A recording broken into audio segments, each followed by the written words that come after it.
जयपुर का भूतिया महल। एक डरावनी कहानी। जयपुर, जिसे गुलाबी नगरी के नाम से जाना जाता है, अपने ऐतिहासिक किलों, महलों और सुंदरता के लिए मशहूर है। लेकिन इसके साथ साथ यहाँ कुछ ऐसी जगहें भी हैं जो अपनी रहस्यमय कहानियों के कारण लोगों को डराती हैं। ऐसी ही एक जगह है जयपुर के बाहरी इलाके में स्थित भानगढ़ का किला। कहानी की शुरुआत रात्रि के समय, जब पूरे किले में सन्नाटा छाया रहता है। यह जगह किसी डरावनी फिल्म के सेट जैसी लगती है।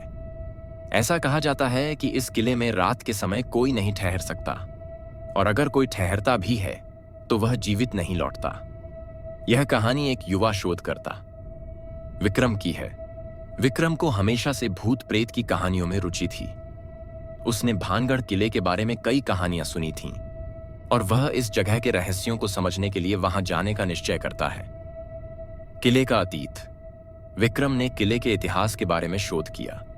उसे पता चला कि यह किला 16वीं शताब्दी में राजा माधो सिंह ने बनवाया था।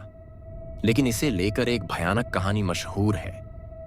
कहानी के अनुसार एक तांत्रिक सिंधु सेवड़ा, जो काले जादू का माहिर था, किले की राजकुमारी रत्नावती से प्रेम करता था। वह राजकुमारी को अपने वश में करने के लिए जादू का इस्तेमाल करता है, लेकिन राजकुमारी उसकी चाल समझ जाती है और उसका जादू उसी पर उलट देती है। इससे तांत्रिक की मृत्यु हो जाती है, लेकिन मरने से पहले वह किले को श्राप दे देता है कि यह किला बर्बाद हो जाएगा और यहां कोई भी चैन से नहीं रह पाएगा। किले में विक्रम का आगमन। एक ठंडी सर्दी की रात विक्रम अपने दोस्तों के साथ किले की ओर निकल पड़ा। स्थानीय लोगों ने उन्हें बहुत समझाया कि रात को वहां जाना खतरनाक है, लेकिन विक्रम और उसके दोस्तों ने उनकी बातों को अनसुना कर दिया।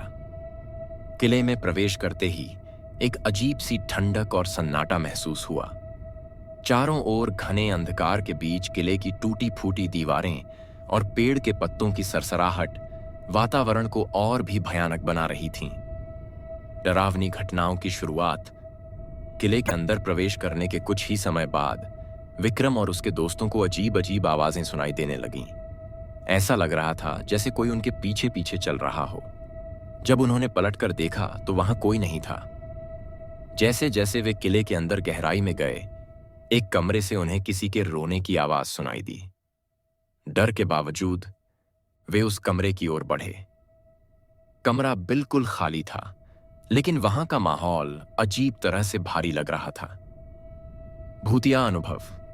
विक्रम ने कमरे की दीवारों पर कुछ अजीब से निशान देखे, जैसे किसी ने नाखूनों से खरोंचें मारी हों। तभी अचानक से कमरे का दरवाजा अपने आप बंद हो गया।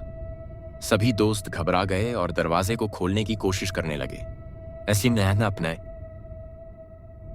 लेकिन वह टस से मस नहीं हुआ। तभी विक्रम ने एक परछाई देखी जो धीरे धीरे उनकी ओर बढ़ रही थी। वह परछाई इंसानी रूप में थी, लेकिन उसका चेहरा विकृत था और उसकी आंखें लाल जल रही थीं।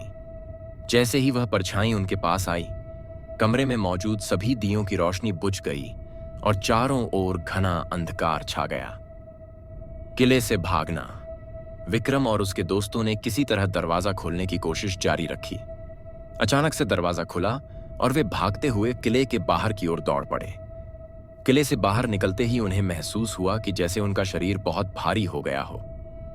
दूसरे दिन का रहस्य। अगले दिन जब विक्रम और उसके दोस्त अपने घर पहुंचे तो उन्होंने पाया कि उनके शरीर पर अजीब अजीब निशान थे, जैसे किसी ने उन्हें खरोंच दिया हो। वे सब इस घटना के बाद कई दिनों तक बीमार रहे।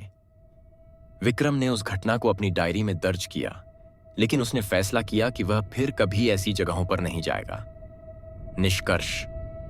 भानगढ़ का किला केवल एक ऐतिहासिक धरोहर नहीं है, बल्कि अपने साथ अनगिनत रहस्यमयी कहानियां समेटे हुए हैं। यह कहानी हमें याद दिलाती है कि कुछ जगहें ऐसी होती हैं जिन्हें इंसानों की दखलंदाजी से दूर ही रखना चाहिए। क्या आप उस जगह पर जाने की हिम्मत करेंगे?